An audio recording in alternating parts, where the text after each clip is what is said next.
fishing news is brought to you by Navionics, Okuma, Yozori, Evinrude, and the Star Island Yacht Club Shark Tournament. I'm Jim Hutchinson with the New Jersey, Delaware Bay edition of the Fisherman magazine here at Perry Cabin. Beautiful St. Michael's in Maryland, down here chasing a few rockfish this week. Striped bass, of course, and playing around with several boats outfitted with the Yamaha V8 XTO Offshore. 425 horsepower, something special. And I'll tell you that 425 horse, it sure gets that Nautic Star 2620 on the grounds in a hurry. 3 of them on the back of a 43-foot Pursuit make you swallow your tongue. But I'll tell you what's pretty cool is that Yamaha Helmmaster, the new Helmmaster's set point functions just like a trolling motor. You folks that are on some of those bigger center consoles didn't think you could get a trolling motor. You might want to look at that Helmmaster. Now, while I was playing with some of these baby bass, the big stripers, those big fish that spawned here on the Chesapeake earlier this spring, they're the ones that are now out off the Jersey coast right now. Many of them along the Jersey shore, inside the 3-mile line. That's where folks are whacking them with spoons, mojos, and some of those trolling plugs as well. Everywhere from Beach Haven all the way up to Long Branch. It's just a matter of putting in your time.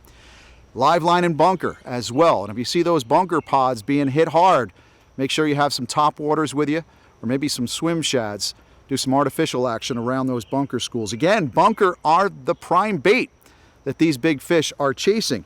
Mark Clark, in fact, had this 12.5 pounder, a smaller dinner size striper, he caught on bunker on LBI beaches this week. Check that one into Jingles Bait and Tackle. Now, I talk about bunker because the arrival of that oily little bait fish that we love so much, that's been around all spring, brings a lot of other critters in as well. In fact, we got our first local cobia report for 2019. Fisherman field editor Bob Misak was chunking for stripers on the LBI beaches earlier this week and caught this nice cobia that he released. That's a good sign. Good sign for summer visitors. This photo courtesy of Sue over at Surf City Bait and Tackle. Now, another new visitor that we have arriving already are Sheepshead. In fact, we had one weighed in at Offshore Bait and Tackle in Atlantic City earlier this week, which is, of course, a great sign for folks looking for a little bit of variety, fishing in Great Bay or Absecon Bay. Captain Dan Schaefer of Insomniac Guide Service is on them now behind Stone Harbor. Using those bottom sweeper jigs, folks. If you want to give that a shot, fish the bridges or rubble, especially around slack tide. Use those bottom sweeper jigs. Put on a greenie or maybe some shedder crab that you pick up at Absecon Bay. You know, that's always a good opportunity. I spoke with Dan over the winter months talking about sheepshead because I know we kind of think that they're more of a late summer species, and he believes a lot of those sheepshead show up just as the black drum do. Of course, we know the black drum are in, and now we do know that the sheepshead are in as well. Now, we're still getting reports of beached drum in beaches like Brigantine. That's where Tom C. nailed what he estimated was a 30 to 50 pound drum that he caught and released on a riptide rodder. And of course, those drum are showing up all over the state of New Jersey, in Great Bay, where they usually are, but also on the Raritan. In fact, Phil at the tackle box said Matt Calabria tied into a monster earlier this week on light tackle, light spinning gear. Thought might be a black drum battle fish. We're still waiting for a registration, but don't forget that black drum battle. And still in first place as of this week is Bob Hoff. He's got that 69.4 pounder that he brought in to Jim's Bait and Tackle. And of course, John Ruff still holding on to that second position with a 58 pounder that he brought in to South Jersey Marina. If you're going to go fishing this weekend, wherever you are, doesn't matter if you're not targeting drum, make sure you sign up first, blackdrumbattle.com, just in case you get that money winner. We've got another Weakfish on the board in the Fisherman Magazine's Dreamboat Fishing Challenge. A regular, William Collins, got another one this year, 5.61 pounds. He brought that one in over to Sterling Harbor Bait and Tackle in Wildwood. Of course, now's the time to break out those soft plastics, the pink finesse or the pink zoom soaked in finessence shedder oil. Hit those Cape May County jetties and, of course, the sod banks as well. Spoke to Eric Burnley from Delaware this week. He said those sea trout, those weakfish are showing up along the Delaware as well. In fact, he had some reports of some weakfish caught along the beach at Broadkill.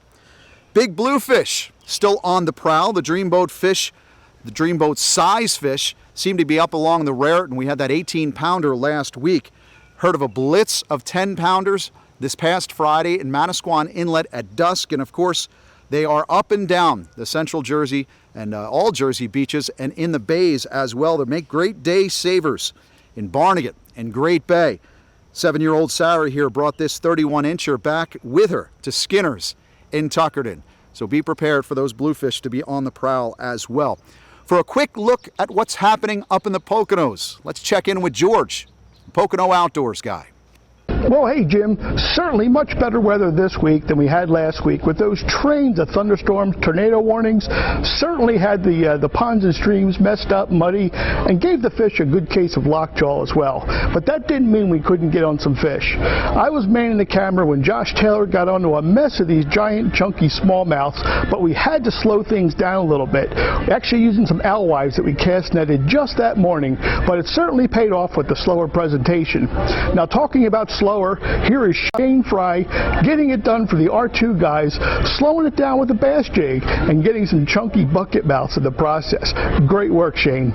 Now, some of the guys took the other route. They didn't go for the bass, but went for the panfish. Here's Eric Gutstall. He went out and targeted panfish and crappie on some of the local ponds. It looks like there's a great fish fry in the works on this one. So there's lots of things to do, guys. Be sure you get out, get those lines wet. From Pennsylvania, I'm George, your Pocono Outdoors guy. The Resurrect has been a pretty busy place of late. A lot of those locations where bluefin pop up. Actually, Jim Peters is one guy who let me know that the Resur was very crowded the other day, but he got away from the crowds, got in on the bluefin. Now, we've had an epic bluefin bite along the Jersey coast in the last couple of weeks. You want to make sure to figure out a way to get in on it, though NOAA's offshore weather forecast for this Saturday and Sunday looks a little dicey. You want to keep an eye on it. If you're looking to get out on the bluefin grounds, Friday might be a good window for you. If you have the time, you might want to look into that. Now, this Friday, I'll be up in Liberty Landing, New York City, Raritan Bay, New York Bight, wherever we have to go to catch some big fish. That Manhattan Cup, the 19th Manhattan Cup is going on this Friday. I'm fishing with my brother Clark. We're hoping to put him on a money winner. All catch and release, should be a great tournament. Find out more information about that at manhattancup.com. Fluke action should be probably the top dog this weekend. Just plan your tides on Saturday and Sunday around primarily east and northeast winds and you should be fine. Everyone's always on the lookout for a new tip, a new tactic, an outside the box method. Just another way of tying a knot, for example. John Antolini ties a unique dropper. He shared this video of twisting up a good teaser for fluking this weekend. And if you're willing to share your own tips and tactics and maybe some knots, make sure you email me, jhutchinson@thefisherman.com. I'll leave you with John and this modified teaser for fluking. A couple people asked me how do I tie the dropper loop for my fluke stuff. So I take the Trilene 40-pound big game, take like 3 feet,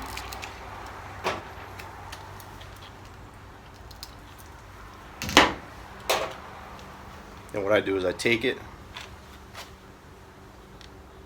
put both the ends together, and then pinch it up like this. I always crunch it. So now you got that. You just take that 2 ends, start twisting it.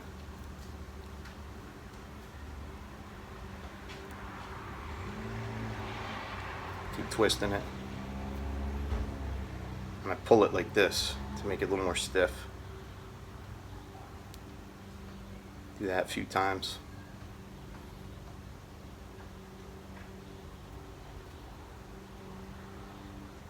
Till it's about that long.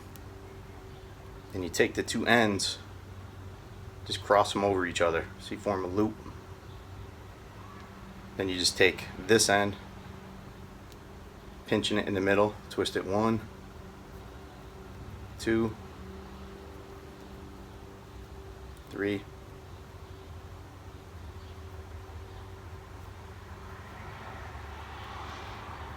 4,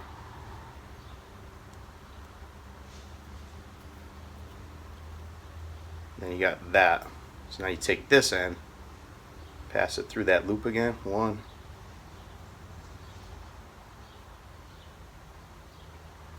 2, 3. You do about 3. on that side. So then you have that. I take it right here in the center, and you got to open one of those loops.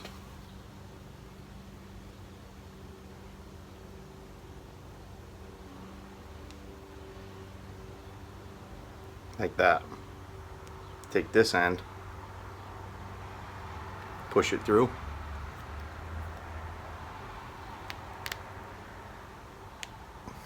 There you go. Then you just put your teaser up here, or a little bucktail, and you tie your bucktail down here, and this end up to a barrel swivel. There you go. Win the incredible Steigercraft Evinrude Lowrance Grand Prize Boat Package and more in the Fisherman's 2019 Dreamboat Fishing Challenge. Get the details now at thefisherman.com.